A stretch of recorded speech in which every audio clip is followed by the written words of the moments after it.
بسم اللہ الرحمن الرحیم، شروع نام سے اللہ کے جو بہت رحم کرنے والا بڑا مہربان ہے۔ انا انزلناہ فی لیلۃ القدر، بے شک ہم نے اسے شب قدر میں نازل کیا ہے۔ مختصر تفسیر۔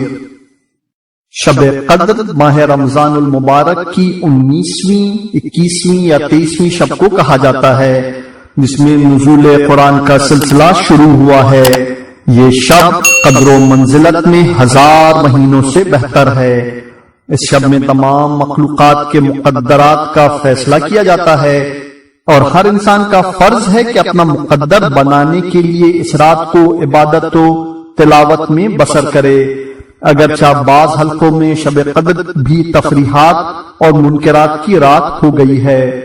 واضح رہے کہ اگر قدر و منزلت کے اعتبار سے ایک رات 1000 مہینوں سے بہتر ہو سکتی ہے، تو خندق میں علی علیہ السلام کی ضربت بھی عبادت الثقلین سے افضل ہو سکتی ہے، جیسا کہ سرکار دو عالم نے خود اعلان کیا تھا۔ وما ادراک ما لیلۃ القدر، اور آپ کیا جانے یہ شب قدر کیا چیز ہے؟ لیلۃ القدر خیر من 1000 شہر، شب قدر 1000 مہینوں سے بہتر ہے۔ تنزل الملائکۃ والروح فیہا بإذن ربہم من کل امر، اس میں ملائکہ اور روح القدس اذن خدا کے ساتھ تمام امور کو لے کر نازل ہوتے ہیں۔ سلام ہی حتی مطلع الفجر، یہ رات طلوع فجر تک سلامتی ہی سلامتی ہے۔ اعوذ باللہ من الشیطان الرجیم، بسم اللہ الرحمن الرحیم۔ اعمال شب قدر۔ شب قدر کے اعمال کی 2 قسمیں ہیں، ایک اعمال مشترکہ، 2 اعمال مخصوصہ۔ اعمال مشترکہ جو تینوں شب قدروں میں انجام دیے جاتے ہیں، اور اعمال مخصوصہ جو ہر ایک رات سے مخصوص ہیں۔ تینوں شب کے مشترک اعمال۔ اعمال مشترکہ میں چند امور ہیں۔ پہلا، غسل کرنا۔ علامہ مجلسی کا فرمان ہے کہ غروب آفتاب کے نزدیک غسل کیا جائے اور نماز مغرب اسی غسل کے ساتھ ادا کی جائے۔ دوسرے، 2 رکعت نماز بجا لانا، جس کی ہر رکعت میں سورہ الحمد کے بعد 7 مرتبہ سورہ توحید پڑھیں، اور نماز کے بعد 70 مرتبہ کہیں استغفر اللہ و اتوب الیہ۔ حضرت رسول اکرم صلی اللہ علیہ وآلہ وسلم سے مروی ہے، ایسا شخص اپنی جگہ سے اٹھنے سے پہلے حق تعالی اس کے اور اس کے ماں باپ کے گناہ معاف کر دے گا۔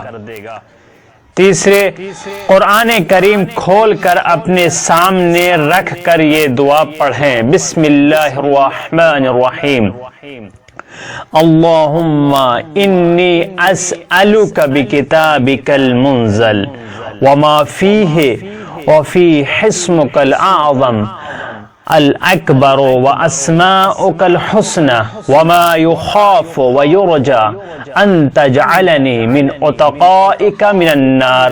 اس کے بعد حاجات طلب کریں۔ چوتھے، قرآن پاک کو اپنے سر پر رکھیں اور یہ دعا پڑھیں، اللہم بحق هذا القرآن وبحق من ارسلته به وبحق كل مؤمن مدحته فيه وبحقك عليهم فلا احد اعرف بحقك منك۔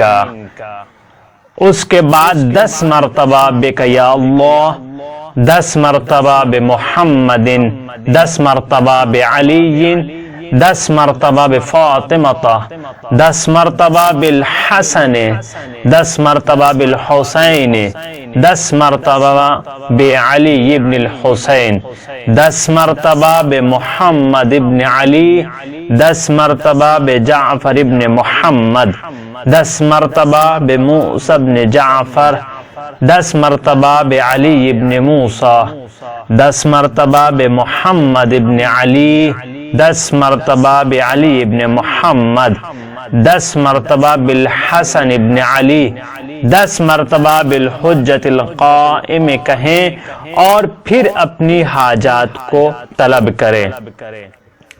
5ویں امام حسین علیہ السلام کی زیارت پڑھنا۔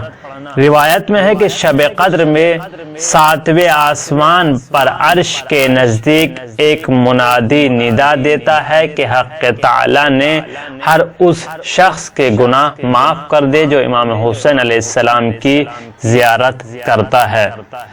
6، شب بیداری کرنا یعنی ان راتوں میں جاگنا۔ روایت ہے کہ جو شخص شب قدر میں جاگتا رہے تو اس کے گناہ معاف ہو جائیں گے، اگرچہ اس کے گناہ آسمانوں کے ستاروں، پہاڑوں کی بلندی اور دریاؤں کے پانی کے برابر ہی کیوں نہ ہو۔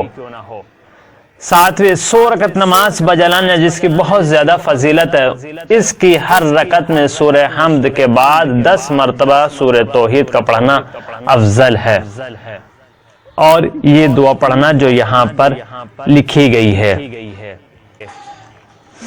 اسی میں ہی 2 رکعت نماز شب قدر کی پڑھی جاتی ہے جس میں نے ذکر کیا الحمد کے بعد 7 مرتبہ سورہ توحید دونوں رکعتوں میں پڑھنا ہے۔ 19ویں شب کے مخصوص اعمال میں چند چیزیں ہیں۔ 100 مرتبہ کہے استغفر اللہ ربی و اتوب الیہ۔ دوسرے 100 مرتبہ کہیں اللہم لعن قتلۃ امیر المؤمنین۔ تیسرے یہ دعا پڑھیں جو یہاں ذکر کی گئی ہے، اور چوتھے یہ دعا بھی آپ کو مفاتیح الجنان میں مل جائیں گی۔ 21ویں رمضان المبارک کی رات شب 21 میں مخصوص اعمال کون سے ہیں؟ اس رات کی فضیلت 19ویں رمضان المبارک کی رات سے بھی زیادہ ہے، اور 19ویں رات کے مشترک اعمال کے علاوہ یہ اعمال بھی بجا لائیں۔ پہلا غسل کرنا، دوسرے شب بیداری، تیسرے زیارت امام حسین علیہ السلام کا پڑھنا، چوتھے 2 رکعت نماز میں سورہ حمد کے بعد 7 مرتبہ سورہ توحید کا پڑھنا، قرآن کو سر پر رکھنا، اور 100 رکعت نماز، 7ویں دعائے جوشن کبیر وغیرہ کا پڑھنا۔ 23ویں شب کے مخصوص اعمال جو 23ویں شب میں انجام دیے جائیں گے۔ یہ رات شب قدر کی پہلی 2 راتوں سے افضل ہے، اور بہت سی روایات سے معلوم ہوتا ہے کہ شب قدر یہی ہے۔ اس رات حکمت الہی کے مطابق کائنات کے تمام امور لکھے جاتے ہیں، پس اس میں پہلی 2 راتوں کے مشترکہ اعمال کے علاوہ اس رات کے چند مخصوص اعمال بھی ہیں۔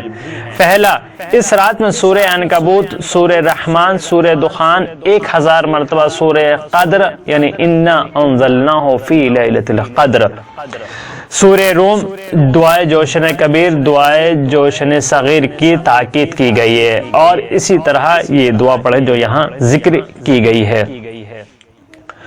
8ویں اس رات میں غسل، شب بیداری، زیارت امام حسین اور 100 رکعت نماز کی بہت زیادہ تاکید اور فضیلت ہے۔ کتاب دعائم الاسلام میں روایت نقل ہوئی ہے کہ حضرت رسول اکرم صلی اللہ علیہ وآلہ وسلم رمضان المبارک کے آخری 10 دنوں میں عبادت الہی میں مصروف رہتے تھے، اور 23ویں کی رات آپ اپنے اہل و عیال کو بیدار رکھتے، اور پھر جس پر بھی نیند کا غلبہ ہوتا اس کے منہ پر پانی چھڑک دیتے تھے۔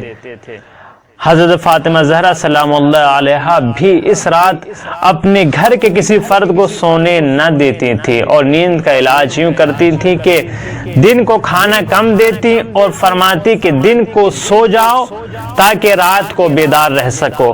آپ فرماتی ہیں کہ بدقسمت ہے وہ شخص جو آج کی رات خیر و نیکی سے محروم رہ جائے۔